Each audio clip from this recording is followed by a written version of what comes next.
Hi everyone, welcome back to my channel. ಇವತ್ತು ನಾವು ಮನೆಯಲ್ಲಿ ತುಂಬ ಸುಲಭವಾಗಿ ಹೋಟೆಲ್ ಸ್ಟೈಲ್ ಅಥವಾ ಸ್ಟ್ರೀಟ್ ಸ್ಟೈಲ್ ರುಚಿಯಲ್ಲಿ ಪಾವ್ ಬಜ್ಜಿನ ಹೇಗೆ ಮಾಡೋದು ಅಂತ ನೋಡೋಣ. ಈ ರೆಸಿಪಿ ಮಕ್ಕಳಿಂದ ಹಿಡಿದು ದೊಡ್ಡವರೆಗೂ ಎಲ್ರಿಗೂ ತುಂಬ ಇಷ್ಟ ಆಗುತ್ತೆ. ಹಾಗಾದರೆ ವಿಡಿಯೋನ ಕೊನೆವರೆಗೂ ನೋಡಿ. ಪಾವ್ ಬಜ್ಜಿನ ಮಾಡೋದಕ್ಕೆ ಮೊದಲು ತರಕಾರಿಗಳನ್ನ ಕಟ್ ಮಾಡ್ಕೊಂಡಿದ್ದೀನಿ. ಹೂಕೋಸು ತೊಗೊಂಡಿದ್ದೀನಿ. ಸ್ವಲ್ಪ ಹೂಕೋಸು ಅರಿಶಿನ ಪುಡಿ ಮತ್ತು ಉಪ್ಪನ್ನು ಹಾಕಿ ನೀರಲ್ಲಿ ನೆನೆ ಇಟ್ಟು ತೊಗೊಂಡಿದ್ದೀನಿ. ನೆಕ್ಸ್ಟು ಸ್ವಲ್ಪ ಬಟಾಣಿ, ಹಸಿ ಬಟಾಣಿನ ತೊಗೊಂಡಿದ್ದೀನಿ. ಹಾಗೆ ಒಂದು ಆಲೂಗಡ್ಡೆ ಮತ್ತು ಸ್ಮಾಲ್ ಸೈಜಲ್ಲಿ ಕ್ಯಾರೆಟು ಮತ್ತು ಬೀಟ್ರೂಟ್ ತೊಗೊಂಡಿದ್ದೀನಿ. ಇಷ್ಟನ್ನು ಕಟ್ ಮಾಡಿ ರೆಡಿ ಮಾಡ್ಕೊಂಡಿದ್ದೀನಿ. ಈಗ ನಾನು ಡೈರೆಕ್ಟಾಗಿ ಕುಕ್ಕರಲ್ಲೇ ಮಾಡೋದ್ರಿಂದ ನಾನೆಲ್ಲ ಒಟ್ಟಿಗೆ ರೆಡಿ ಮಾಡ್ಕೊಂಡಿದ್ದೀನಿ. ನೋಡಿ, ಒಂದು ಈರುಳ್ಳಿ, ಒಂದು ಕ್ಯಾಪ್ಸಿಕಮ್ಮು, ಶುಂಠಿ ಬೆಳ್ಳುಳ್ಳಿ ಪೇಸ್ಟ್ನ ರೆಡಿ ಮಾಡ್ಕೊಂಡಿದ್ದೀನಿ. ಈಗ ಕುಕ್ಕರ್ನ ಬಿಸಿ ಮಾಡಿ ಸ್ವಲ್ಪ ಆಯಿಲನ್ನು ಹಾಕ್ಕೊಳ್ಳಿ ಮತ್ತು ಅದ್ರ ಜೊತೆಗೆ ಬೆಣ್ಣೆನೂ ಹಾಕ್ಕೋಬೇಕು. ಆಯಿಲು ಮತ್ತು ಬೆಣ್ಣೆ ಎರಡು ಒಟ್ಟಿಗೆ ಹಾಕ್ಕೊಂಡು ಈಗ ಸ್ವಲ್ಪ ಜೀರಿಗೆನ ಹಾಕ್ಕೊಳ್ಳಿ. ಸ್ವಲ್ಪ ಜೀರಿಗೆ ಹಾಕಿ ಚೆನ್ನಾಗಿ ಫ್ರೈ ಆದಮೇಲೆ ಇವಾಗ ಆನಿಯನ್ ಹಾಕ್ಕೊಳ್ಳೋಣ. ಆನಿಯನ್ ಹಾಕ್ಕೊಂಡು ಆನಿಯನ್ ಚೆನ್ನಾಗಿ ಗೋಲ್ಡನ್ ಬ್ರೌನ್ ಬರೋವರೆಗೂ ಹುರ್ಕೋಬೇಕು.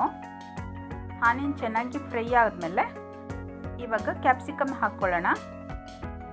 ಕ್ಯಾಪ್ಸಿಕಮ್ನ ಹಾಕ್ಕೊಂಡು ಅದ್ರ ಜೊತೆಗೇ ಶುಂಠಿ ಬೆಳ್ಳುಳ್ಳಿ ಪೇಸ್ಟ್ನ ಸೇರಿಸ್ಕೊಳ್ಬೇಕು. ಶುಂಠಿ ಬೆಳ್ಳುಳ್ಳಿ ಪೇಸ್ಟು ಮತ್ತು ಕ್ಯಾಪ್ಸಿಕಮ್ಮು ಎರಡನ್ನೂ ಚೆನ್ನಾಗಿ ಹುರ್ಕೋಬೇಕು. ಹಸಿ ವಾಸನೆ ಹೋಗೋವರೆಗೂ ಚೆನ್ನಾಗಿ ಫ್ರೈ ಮಾಡ್ಕೊಳ್ಳಿ. ಈಗ ಸ್ವಲ್ಪ ಉಪ್ಪನ್ನು ಹಾಕ್ಕೊಂಡ್ರೆ ಚೆನ್ನಾಗಿ ಫ್ರೈ ಆಗುತ್ತೆ. ಇದು ಹಸಿ ವಾಸನೆ ಹೋಗೋವರೆಗೂ ಫ್ರೈ ಮಾಡಿಕೊಂಡು ಇವಾಗ ಇದಕ್ಕೆ ಟೊಮೆಟೊ ಹಾಕಬೇಕು. ಕೆಲವರು ಹೆಚ್ಕೊಂಡೇ ಹಾಕ್ತಾರೆ, ನಾನಿಲ್ಲಿ ರುಬ್ಕೊಂಡು ಹಾಕ್ತಾಯಿದ್ದೀನಿ. ನೋಡಿ, ಟೊಮೆಟೊನ ರುಬ್ಕೊಂಡಿದ್ದೀನಿ. 2 ಟೊಮೆಟೊನ ಪ್ಯೂರಿ ಮಾಡ್ಕೊಂಡಿದ್ದೀನಿ. ರುಬ್ಬಿರೋವಂಥ ಈ ಟೊಮೆಟೊನ ಈಗ ಹಾಕ್ಕೊಳ್ಳೋಣ. ಟೊಮೆಟೊ ಪ್ಯೂರಿನ ಹಾಕ್ಕೊಂಡು ಇವಾಗ ಇದನ್ನು ಚೆನ್ನಾಗಿ ಮಿಕ್ಸ್ ಮಾಡಿಕೊಂಡು ಮಿಕ್ಸಿ ಜಾರಿಗೆ ನೀರು ಹಾಕ್ಕೊಳ್ಳಿ. ಈ ಟೈಮಲ್ಲಿ ಸ್ವಲ್ಪ ಅರಿಶಿನ ಪುಡಿ, ಅರ್ಧ ಟೀ ಸ್ಪೂನಷ್ಟು ಖಾರದ ಪುಡಿ, ಹಾಗೆ ಧನಿಯಾ ಪುಡಿ ಇಷ್ಟನ್ನು ಸೇರಿಸ್ಕೊಂಡು ಈಗ ಪಾವ್ ಬಜ್ಜಿ ಮಸಾಲನ ಹಾಕ್ಕೊಳ್ಬೇಕು. ಸ್ವಲ್ಪ ಗರಂ ಮಸಾಲನ ಹಾಕ್ಕೊಂಡಿದ್ದೀನಿ. ಈಗ ಪಾವ್ ಬಜ್ಜಿ ಮಸಾಲ ಹಾಕ್ಕೊಳ್ತಾ ಇದ್ದೀನಿ. ನಾನು MTR ತೊಗೊಂಡಿದ್ದೀನಿ. ಯಾವ್ದು ಬೇಕಾದರೂ ತೊಗೋಬೋದು. MTR ಪಾವ್ ಬಜ್ಜಿನ ಯೂಸ್ ಮಾಡ್ತಾ ಇದ್ದೀನಿ. ತುಂಬಾ ಚೆನ್ನಾಗಿರುತ್ತೆ. ಇದಕ್ಕೆ 1-1.5 ಸ್ಪೂನಷ್ಟು ಹಾಕ್ಕೊಂಡ್ರೆ ಸಾಕಾಗುತ್ತೆ. ಪಾವ್ ಬಜ್ಜಿ ಮಸಾಲೆನ ಹಾಕ್ಕೊಂಡು ಚೆನ್ನಾಗಿ ಮಿಕ್ಸ್ ಮಾಡಿಕೊಂಡು ಫ್ರೈ ಮಾಡ್ಕೊಳ್ಳಿ. ಲೋ ಫ್ಲೇಮಲ್ಲಿಟ್ಟು ಈಗ ಟೊಮ್ಯಾಟೊ ಪ್ಯೂರಿ ಚೆನ್ನಾಗಿ ಕುದಿಬೇಕು. ಎಣ್ಣೆ ಬಿಡೋ ಥರ ಕುದಿಸ್ಕೊಳ್ಬೇಕಾಗತ್ತೆ. ಲೋ ಫ್ಲೇಮಲ್ಲಿಟ್ಟು ಲಿಡ್ ಕ್ಲೋಸ್ ಮಾಡಿ ಎಣ್ಣೆ ಬಿಡೋ ಥರ ನೋಡಿ ಈ ರೀತಿ ಕುದಿಸ್ಕೋಬೇಕು ಚೆನ್ನಾಗಿ. ನೀವೆಷ್ಟು ಚೆನ್ನಾಗಿ ಕುದಿಸ್ಕೊಳ್ತೀರೋ ಟೇಸ್ಟು ಅಷ್ಟೇ ಚೆನ್ನಾಗಿ ಬರುತ್ತೆ. ನೋಡಿ, ಈ ರೀತಿ ಚೆನ್ನಾಗಿ ಕುದಿಸ್ಕೊಂಡು 2-3 ನಿಮಿಷ ಈ ರೀತಿ ಚೆನ್ನಾಗಿ ಕುದಿಸ್ಕೊಳ್ಳಿ ಎಣ್ಣೆ ಬಿಡೋವರೆಗೂ. ನೋಡಿ, ಈ ಹಂತಕ್ಕೆ ಬರುತ್ತೆ. ಈ ಹಂತದಲ್ಲಿ ತರಕಾರಿಗಳನ್ನ ಹಾಕ್ಕೊಳ್ಬೇಕು. ಈಗ ತೊಗೊಂಡಿರೋಂಥ ಎಲ್ಲ ತರಕಾರಿಗಳನ್ನ ಹಾಕ್ಕೊಳ್ತಾ ಇದ್ದೀನಿ. ನೀವು ಬಟಾಣಿನ ನೆನೆ ಇಟ್ಟು ಬೇಕಿದ್ರೂ ಹಾಕ್ಕೊಳ್ಬೋದು. ಎಲ್ಲ ತರಕಾರಿಗಳನ್ನ ಹಾಕಿ ಮಿಕ್ಸ್ ಮಾಡ್ಕೊಳ್ಳಿ. ಮಿಕ್ಸ್ ಮಾಡಿಕೊಂಡು ಈಗ ಒಂದು ಅರ್ಧ ಗ್ಲಾಸಷ್ಟು ನೀರನ್ನು ಸೇರಿಸ್ಕೊಳ್ಳೋಣ. ಅರ್ಧ ಗ್ಲಾಸ್ ನೀರು ಹಾಕ್ಕೋಬೇಕು ತರಕಾರಿ ಚೆನ್ನಾಗಿ ಬೇಯೋದಕ್ಕೆ. ಈಗ ಸ್ವಲ್ಪ ಸಾಲ್ಟನ್ನು ಹಾಕಿ ಇದು ಲಿಡ್ ಕ್ಲೋಸ್ ಮಾಡಿಬಿಟ್ಟು 1-2 ವಿಜಿಲ್ ಕುಕ್ ಮಾಡ್ಕೊಳ್ಬೇಕು. ಸಾಲ್ಟ್ ಹಾಕಿ ಚೆನ್ನಾಗಿ ಮಿಕ್ಸ್ ಮಾಡಿ ಇವಾಗ ಲಿಡ್ ಕ್ಲೋಸ್ ಮಾಡಿ 1-2 ವಿಜಿಲ್ ಹಾಕಿಸ್ಕೊಳ್ಳೋಣ. 2 ವಿಜಿಲ್ ಕುಕ್ ಆದಮೇಲೆ ಇದು ಪೂರ್ತಿಯಾಗಿ ತಣ್ಣಗಾಗೋದಕ್ಕೆ ಬಿಟ್ಟು ಅನಂತರ ಇದನ್ನು ಓಪನ್ ಮಾಡ್ಕೊಳ್ಬೇಕು. ಕುಕ್ಕರ್ ತಣ್ಣಗಾಗೋ ಅಷ್ಟರಲ್ಲಿ ನಾವು ಪಾವನ್ನ ಟೋಸ್ಟ್ ಮಾಡ್ಕೊಳ್ಳೋಣ. ನೋಡಿ, ಈ ರೀತಿ ಪಾವ್ ಸಿಗುತ್ತೆ. ಇದನ್ನು ಮಧ್ಯೆ ಕಟ್ ಮಾಡಿಕೊಂಡು ಟೋಸ್ಟ್ ಮಾಡ್ಕೊಳ್ಬೇಕು. 2 ಸೈಡು ಇದನ್ನು ಟೋಸ್ಟ್ ಮಾಡ್ಕೊಳ್ಳೋಣ. ಈಗ ತವನ ಬಿಸಿ ಮಾಡಿ ಸ್ವಲ್ಪ ಬೆಣ್ಣೆನ ಹಾಕ್ಕೊಂಡು ಅದ್ರ ಜೊತೆಗೇ ಪಾವ್ ಬಜ್ಜಿ ಮಸಾಲೆ ಇರುತ್ತಲ್ಲ, ಆ ಪೌಡರ್ನು ಕೂಡ ಹಾಕ್ಕೊಳ್ಳೋಣ. ಪಾವ್ ಬಜ್ಜಿ ಮಸಾಲ ಪೌಡರು ಮತ್ತು ಸ್ವಲ್ಪ ಕೊತ್ತಂಬರಿ ಸೊಪ್ಪು ಇಷ್ಟನ್ನು ಹಾಕಿ ಚೆನ್ನಾಗಿ ಮಿಕ್ಸ್ ಮಾಡಿಕೊಂಡು ಪಾವನ್ನ 2 ಸೈಡು ಟೋಸ್ಟ್ ಮಾಡ್ಕೊಳ್ಬೇಕು.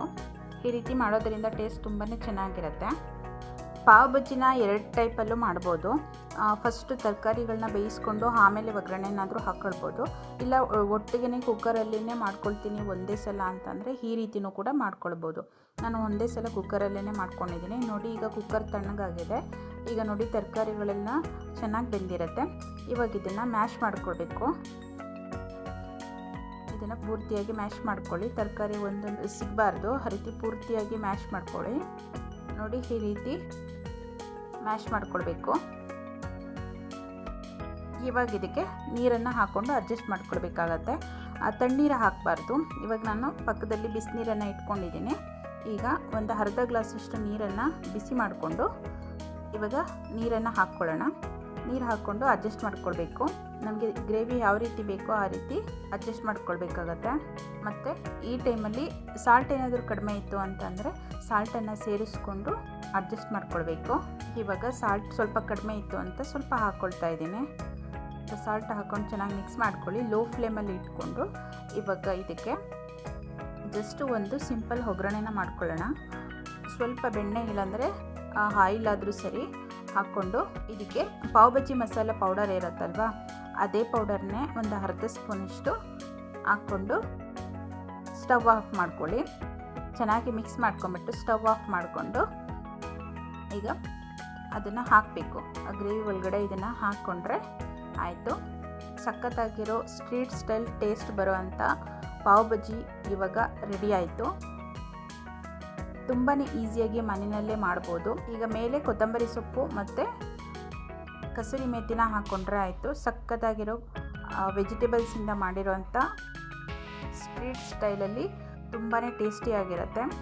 ಈಗ ಸ್ವಲ್ಪ ಲೆಮನ್ ರಸನ ಹಾಕ್ಕೊಳ್ಳಿ. ಕೊನೆಯಲ್ಲಿ ಸ್ಟವ್ ಆಫ್ ಮಾಡಿಕೊಂಡು ಈಗ ಬೆಣ್ಣೆನ ಹಾಕ್ಕೊಳ್ಬೇಕು. 1 ಸ್ಪೂನಷ್ಟು ಬೆಣ್ಣೆನ ಹಾಕ್ಕೊಂಡ್ರೆ ಆಯಿತು. ಸಖತ್ತಾಗಿರೋ ಪಾವ್ ಬಜ್ಜಿ ಮಸಾಲ ರೆಡಿ ಆಯಿತು. ನೋಡಿದ್ರಲ್ಲ, ತುಂಬಾ ಈಸಿಯಾಗಿ ಸಖತ್ತಾಗಿರೋವಂಥ ಪಾವ್ ಬಜ್ಜಿ ಮಸಾಲಾನ ಮನೆಯಲ್ಲೇ ಮಾಡ್ಕೊಳ್ಬೋದು.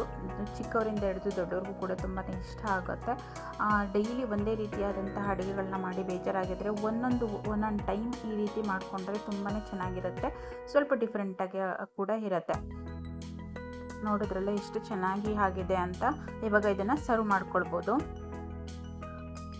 ಅದ್ರ ಜೊತೆಗೆ ನಾನು ನಿಂಬೆಹಣ್ಣು ಮತ್ತು ಈರುಳ್ಳಿನ ಸಣ್ಣದಾಗಿ ಕಟ್ ಮಾಡ್ಕೊಂಡಿದ್ದೀನಿ. ಈಗ ಆನಿಯನ್ನ ಅದ್ರ ಮೇಲೆ ಹಾಕ್ಕೊಂಡು ಅದ್ರ ಮೇಲೆ ಲೆಮನ್ ರಸನ್ನ ಹಿಂಡ್ಕೊಂಡು ಮೇಲೆ ಸ್ವಲ್ಪ ಬೆಣ್ಣೆನೂ ಕೂಡ ಹಾಕ್ಕೊಂಡು ತಿನ್ನಬೇಕು. ಈ ರೀತಿ ತಿಂದರೆ ಟೇಸ್ಟ್ ತುಂಬಾ ಚೆನ್ನಾಗಿರುತ್ತೆ. ಬಿಸಿ ಬಿಸಿ ಇರುವಾಗಲೇ ತಿಂದರೆ ತುಂಬಾ ಚೆನ್ನಾಗಿರುತ್ತೆ. ನೀವು ಕೂಡ ಒಮ್ಮೆ ಟ್ರೈ ಮಾಡಿ ನೋಡಿ. ಹೇಗಿತ್ತು ಅಂತ ಕಮೆಂಟಲ್ಲಿ ತಿಳಿಸಿ. ಮತ್ತು ನಮ್ಮ ಚಾನಲನ್ನು ಸಬ್ಸ್ಕ್ರೈಬ್ ಮಾಡ್ಕೊಳ್ಳಿ ಅಂತ ಹೇಳ್ತಾ ಥ್ಯಾಂಕ್ ಯು ಫಾರ್ ವಾಚಿಂಗ್.